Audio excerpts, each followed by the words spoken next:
Hello and welcome to No Particular Order, Manabiscuit's weekly top 5 list show where we list our top 5 whatevers in no particular order. This week, it's a spoiler cast. It's our top 5 favorite things about Star Wars The Force Awakens.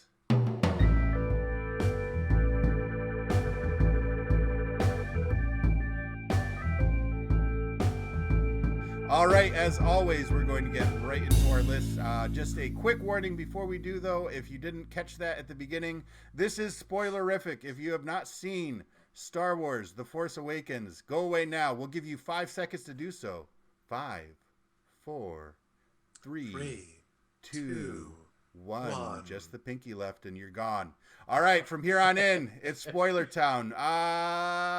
Jay, let's have you go first this week.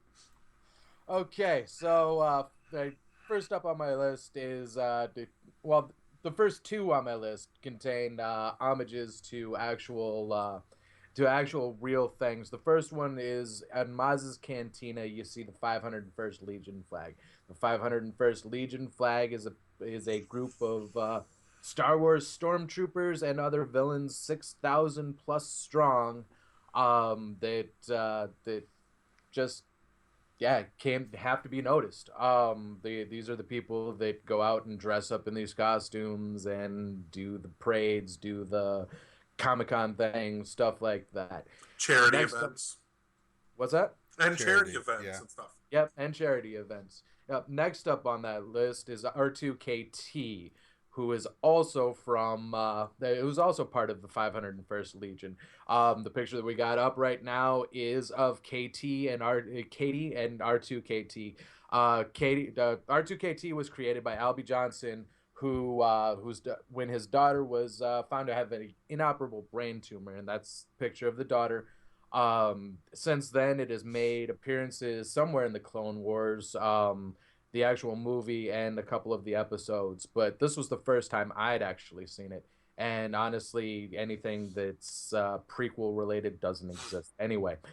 So next up, hilted lightsabers. Kylo Ren's lightsaber was friggin' amazing.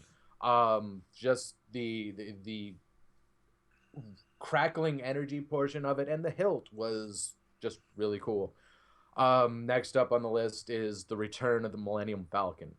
That piece of junk was just, it couldn't help but laugh, couldn't help but smile. I had so much fun with that part, and the first 2 times tears came to my eyes.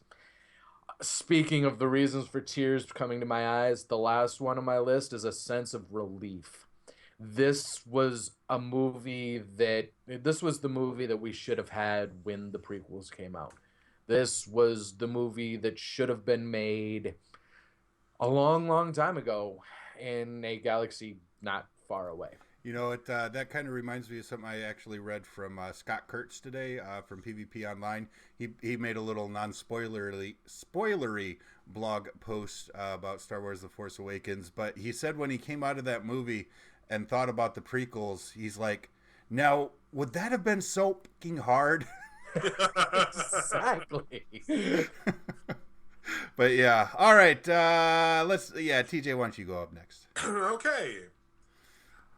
First up on my list is a reversal of a situation we've seen a lot in Star Wars, both in the films and the extended universe. We're so used to seeing that tortured Jedi who's trying desperately not to fall to the dark side. And I really appreciated seeing that dynamic being turned in the person of Kylo Ren, who's struggling so hard against his natural proclivity towards the light side.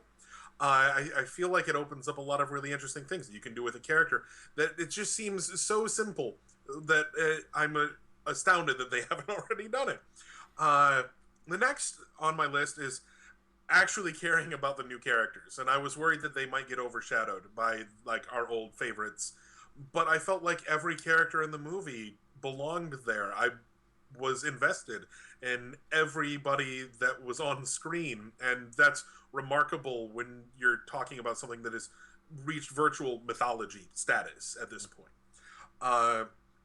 Third on my list is actual humor.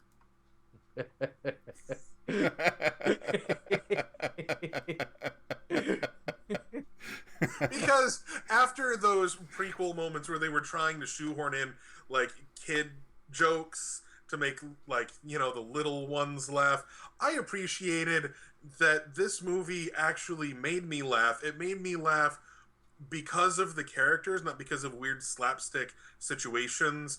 A more subtle and elegant humor from a more civilized age.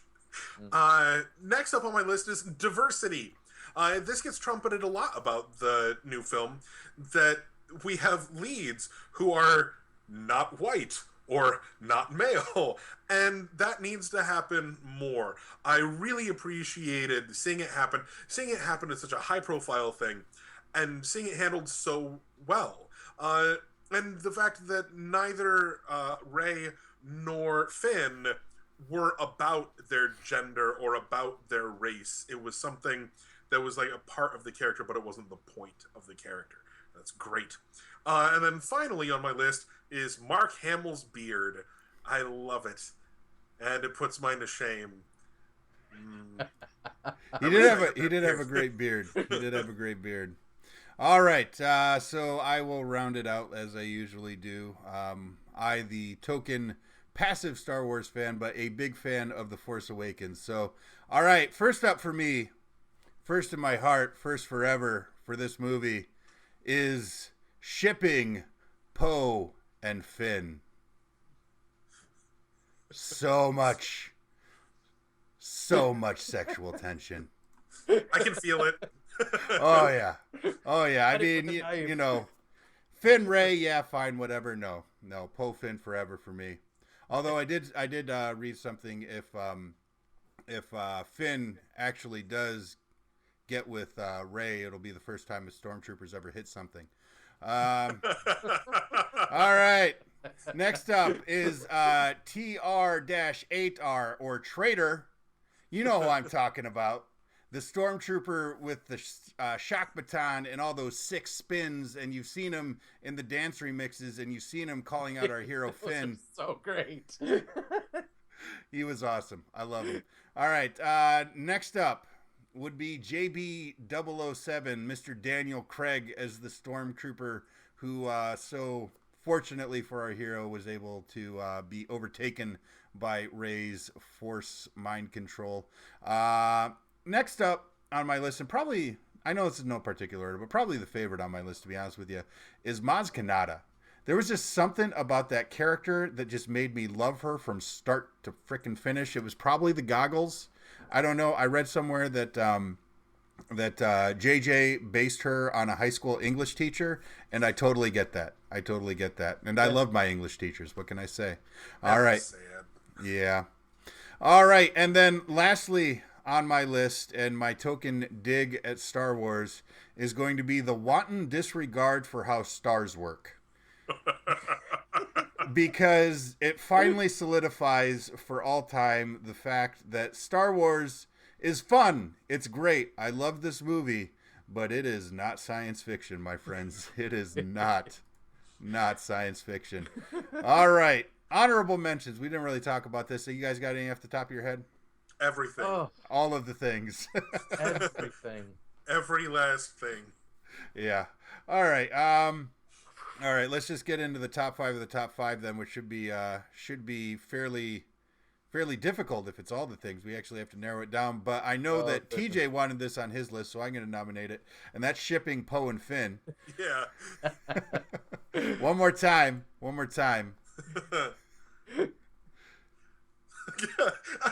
You're a good man, Finn. You're a good man. I just want to dub. I've had the time of my life. Right. For the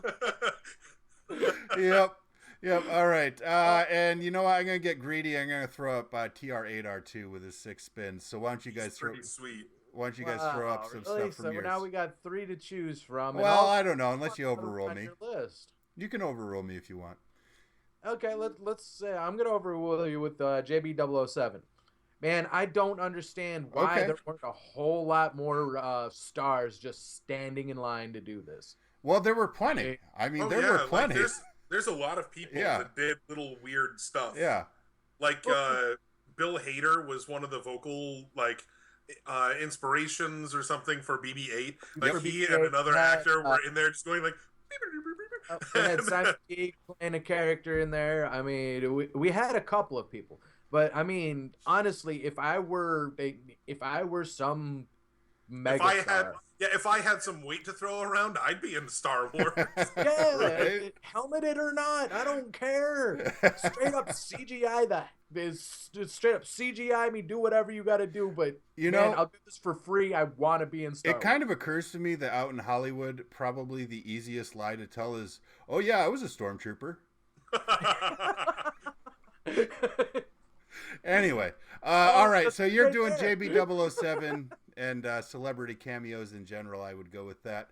So you guys, come on, some representation. I would like to see Luke's beard. Yeah. All right, Luke's beard. Jay, off of your list, what do you want?